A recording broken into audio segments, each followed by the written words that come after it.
कृष्णाय वासुदेवाय हरे परमात्मने प्रणतक्लेशनाशाय गोविंदाय नमो नमः। अखंडमंडलाकारं व्याप्तं येन चराचरं तत्पदं दर्शितं येन तस्मै श्री गुरुवे नमः। सभी प्रभु प्रेमियों को मेरा प्यार भरा राधे राधे। सनातनियों, इस वीडियो में हम चर्चा करेंगे निर्जला एकादशी का व्रत। 2026 में ज्येष्ठ मास में कब निर्जला एकादशी व्रत हम लोगों का पालन करना है और इसका क्या महत्व है। महत्व आप सब जानते हैं, जो कॉन्टिन्यूसली एकादशी का व्रत करते हैं उन्हें मालूम है कि इसका क्या लाभ है। तो आइए इसी कथा में हम लोग इसी विषय को आगे बढ़ाते हैं। एक बार भगवान श्री कृष्ण और वेद व्यास जी महाराज पांडवों के मध्य में विराजमान थे। तब वेद व्यास जी महाराज ने सभी एकादशियों का, चारों वेदों का और अर्थ धर्म काम मोक्ष की चर्चा कर रहे थे और उन्हें ज्ञान प्रदान कर रहे थे। उसी मध्य में धर्मराज ने, कुंती पुत्र ने भगवान श्री कृष्ण से पूछा, हे महाराज कृपा करके हमें बताइए। युधिष्ठिर ने जब कहा, जनार्दन कृपया ज्येष्ठ मास की शुक्ल पक्ष की आने वाली एकादशी के विषय में मुझे विस्तार पूर्वक सुनाइए। तब भगवान श्री कृष्ण ने कहा कि हम वेदों के ज्ञाता वेद व्यास जी विराजमान है, तो हम चाहेंगे कि इस विषय में वेद व्यास जी से आप पूछो। तो वेद व्यास जी महाराज ने तब एकादशी के विषय में बताना प्रारंभ किया। और जब बताना प्रारंभ किया तो वेद व्यास जी ने कहा, हे पांडवों, चाहे कृष्ण पक्ष की हो चाहे शुक्ल पक्ष की हो, किसी भी एकादशी के दिन व्यक्ति को अन्न नहीं ग्रहण करना चाहिए। ये सुनते ही भीमसेन के रोंगटे खड़े हो गए और भीमसेन ने कहा, प्रभु हमारी प्रार्थना स्वीकार करो, हम आपके चरणों में निवेदन करते हैं। माँ कुंती भी व्रत रह लेती है, धर्मराज, नकुल, सहदेव, ये अर्जुन, ये सब व्रत रह लेते हैं, द्रौपदी व्रत रहती है, ये सब रह लेते, पर हम पे बिना अन्न के नहीं रहा जाता। हम बहुत परेशान हैं, हम बड़े परेशान हैं और ये लोग जो है हमें, तो आप कृपा करके बताइए हम क्या करें। भीमसेन की बात सुनकर वेद व्यास जी ने कहा, यदि आप अपने आप को अशुद्धियों से मुक्त करना चाहते हो और स्वर्ग की प्राप्ति कराना चाहते हो तो शुक्ल पक्ष और कृष्ण पक्ष दोनों एकादशियों को भोजन से परहेज करना आवश्यक है। तब भीमसेन ने कहा कि हे आदरणीय मुनि, मैं सच कहता हूं, मैं एक बार भी भोजन के बिना उपवास नहीं कर सकता। मेरे पेट की जो प्रचंड अग्नि है, जिसे ब्रक कहा जाता है, केवल तभी शांत हो सकती है जब मैं भरपूर भोजन करूं। इसलिए महामुनि, मैं पूरे वर्ष केवल एक ही व्रत कर सकता हूं। कृपया मुझे ऐसी कोई बात बता दो, जब आप कह रहे हो तो एक व्रत मैं कर लूंगा, लेकिन एक ही दिन रह सकता हूं और हर महीना मुझे दो बार आप भूखा रखोगे तो मैं नहीं रह सकता। तब वेद व्यास जी मुस्कुराए और उन्होंने कहा, ज्येष्ठ मास में शुक्ल पक्ष में होने वाली एकादशी को जल ग्रहण किए बिना अगर तुम व्रत करोगे, अगर तुम्हें व्रत, देखिए ज्येष्ठ मास में भयंकर गर्मी होती है, प्रचंड गर्मी होती है, तो अगर उन्हें व्रत करने के लिए भी कहा गया तो किस दिन कहा गया? ज्येष्ठ मास में। यह है ऋषियों का ज्ञान, वो बटरिंग नहीं करते हैं, वो मार्ग दिखाते हैं। तो उन्होंने कहा कि जल ग्रहण किए बिना ही व्रत करना चाहिए। केवल कुल्ला करने के लिए, जो आचमन हम लोग धार्मिक अनुष्ठानों में करते हैं, वही हथेली से थोड़ा जल पीने का क्रिया के लिए ही जल उपयोग किया जा सकता है, परंतु इसके अलावा विद्वान व्यक्ति को किसी भी प्रकार का जल ग्रहण नहीं करना चाहिए, क्योंकि ऐसा करने से व्रत खंडित हो जाता है। एकादशी के दिन सूर्योदय से लेकर अगले दिन सूर्योदय तक जल ग्रहण न करने से व्रत पूर्ण होता है। सभी आवश्यक कार्य पूर्ण हो जाने पर जिन्होंने अपनी इंद्रियों पर विजय प्राप्त कर ली है, भोजन ग्रहण कर सकते हैं। इस निर्जला एकादशी से वर्ष भर पड़ने वाली सभी एकादशियों का पुण्य प्राप्त हो जाता है।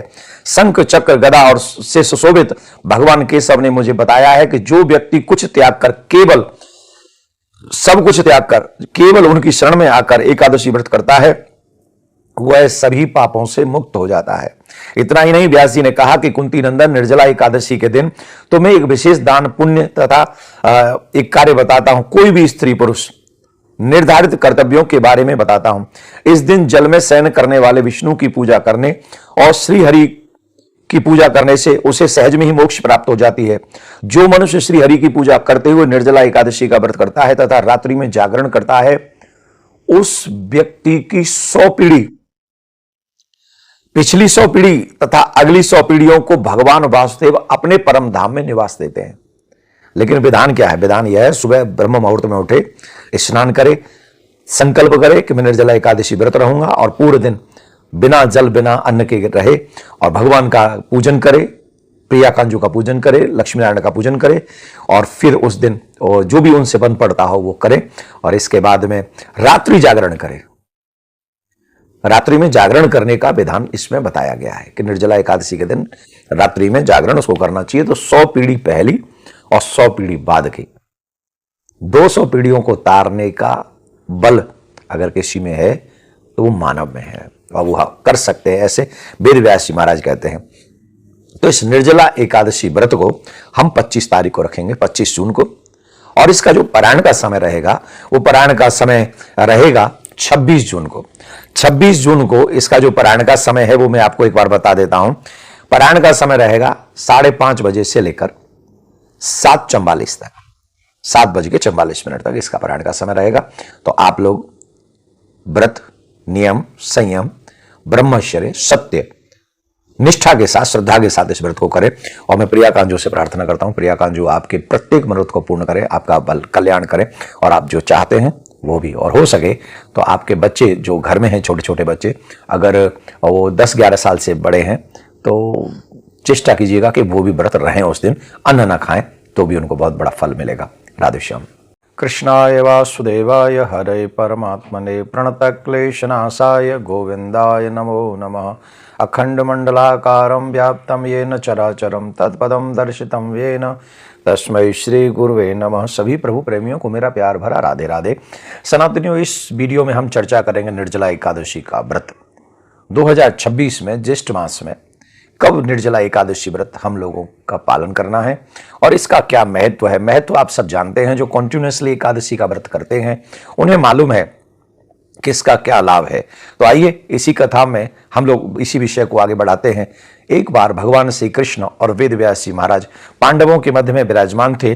तब वेद व्यास जी महाराज ने सभी एकादशियों का, चारों वेदों का और अर्थ, धर्म, काम, मोक्ष की चर्चा कर रहे थे और उन्हें ज्ञान प्रदान कर रहे थे। उसी मध्य में धर्मराज ने, कुंती पुत्र ने भगवान श्री कृष्ण से पूछा, हे महाराज कृपा करके हमें बताइए। युधिष्ठिर ने जब कहा, जनार्दन कृपया ज्येष्ठ मास की शुक्ल पक्ष की आने वाली एकादशी के विषय में मुझे विस्तार पूर्वक सुनाइए। तब भगवान श्री कृष्ण ने कहा कि हम वेदों के ज्ञाता वेद व्यास जी विराजमान है, तो हम चाहेंगे कि इस विषय में वेद व्यास जी से आप पूछो। तो वेद व्यास जी महाराज ने तब एकादशी के विषय में बताना प्रारंभ किया। और जब बताना प्रारंभ किया तो वेद व्यास जी ने कहा, हे पांडवों, चाहे कृष्ण पक्ष की हो चाहे शुक्ल पक्ष की हो, किसी भी एकादशी के दिन व्यक्ति को अन्न नहीं ग्रहण करना चाहिए। ये सुनते ही भीमसेन के रोंगटे खड़े हो गए और भीमसेन ने कहा, प्रभु हमारी प्रार्थना स्वीकार करो, हम आपके चरणों में निवेदन करते हैं। माँ कुंती भी व्रत रह लेती है, धर्मराज, नकुल, सहदेव, ये अर्जुन, ये सब व्रत रह लेते हैं, द्रौपदी व्रत रहती है, ये सब रह लेते, पर हम पे बिना अन्न के नहीं रहा जाता। हम बहुत परेशान हैं, हम बड़े परेशान हैं और ये लोग जो है हमें, तो आप कृपा करके बताइए हम क्या करें।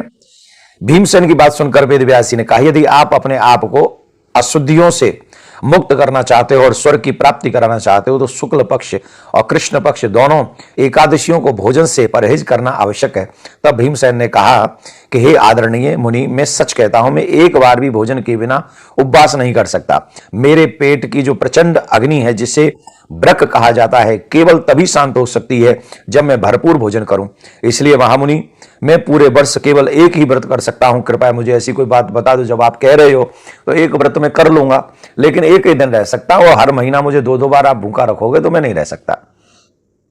तब वेद व्यास जी मुस्कुराए और उन्होंने कहा, ज्येष्ठ मास में शुक्ल पक्ष में होने वाली एकादशी को जल ग्रहण किए बिना अगर तुम व्रत करोगे, अगर तुम्हें व्रत, देखिए ज्येष्ठ मास में भयंकर गर्मी होती है, प्रचंड गर्मी होती है, तो अगर उन्हें व्रत करने के लिए भी कहा गया तो किस दिन कहा गया? ज्येष्ठ मास में। यह है ऋषियों का ज्ञान, वो बटरिंग नहीं करते हैं, वो मार्ग दिखाते हैं।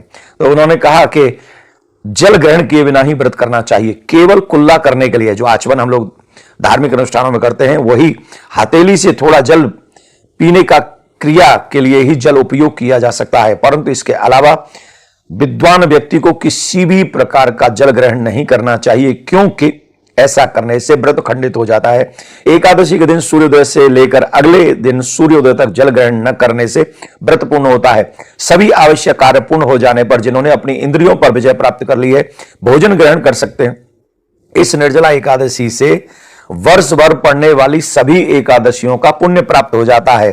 शंख, चक्र, गदा और से सुशोभित भगवान केशव ने मुझे बताया है कि जो व्यक्ति कुछ त्याग कर, केवल सब कुछ त्याग कर केवल उनकी शरण में आकर एकादशी व्रत करता है, वह सभी पापों से मुक्त हो जाता है।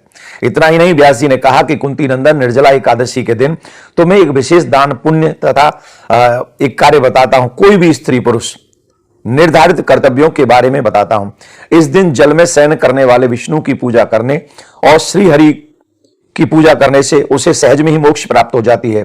जो मनुष्य श्री हरि की पूजा करते हुए निर्जला एकादशी का व्रत करता है तथा रात्रि में जागरण करता है, उस व्यक्ति की 100 पीढ़ी, पिछली 100 पीढ़ी तथा अगली 100 पीढ़ियों को भगवान वासुदेव अपने परम धाम में निवास देते हैं। लेकिन विधान क्या है? विधान यह है, सुबह ब्रह्म मुहूर्त में उठे, स्नान करे, संकल्प करे कि मैं निर्जला एकादशी व्रत रहूंगा और पूरे दिन बिना जल बिना अन्न के रहे और भगवान का पूजन करे, प्रिया कांजू का पूजन करे, लक्ष्मी नारायण का पूजन करे और फिर उस दिन जो भी उनसे बन पड़ता हो वो करे और इसके बाद में रात्रि जागरण करे। रात्रि में जागरण करने का विधान इसमें बताया गया है कि निर्जला एकादशी के दिन रात्रि में जागरण उसको करना चाहिए। तो 100 पीढ़ी पहली और 100 पीढ़ी बाद की, 200 पीढ़ियों को तारने का बल अगर किसी में है तो वो मानव में है और वो कर सकते हैं, ऐसे वेद व्यास जी महाराज कहते हैं। तो इस निर्जला एकादशी व्रत को हम 25 तारीख को रखेंगे, 25 जून को, और इसका जो पारायण का समय रहेगा वो पारायण का समय रहेगा 26 जून को। 26 जून को इसका जो पारायण का समय है वो मैं आपको एक बार बता देता हूं। पारायण का समय रहेगा 5:30 बजे से लेकर 7:44 तक, 7:44 तक इसका पारायण का समय रहेगा। तो आप लोग व्रत, नियम, संयम, ब्रह्मचर्य, सत्य, निष्ठा के साथ, श्रद्धा के साथ इस व्रत को करें। और मैं प्रिया कांजू से प्रार्थना करता हूं, प्रिया कांजू आपके प्रत्येक मनोरथ को पूर्ण करे, आपका बल कल्याण करे और आप जो चाहते हैं वो भी। और हो सके तो आपके बच्चे जो घर में हैं, छोटे छोटे बच्चे, अगर वो 10-11 साल से बड़े हैं तो चेष्टा कीजिएगा कि वो भी व्रत रहें, उस दिन अन्न ना खाएं, तो भी उनको बहुत बड़ा फल मिलेगा। राधे श्याम।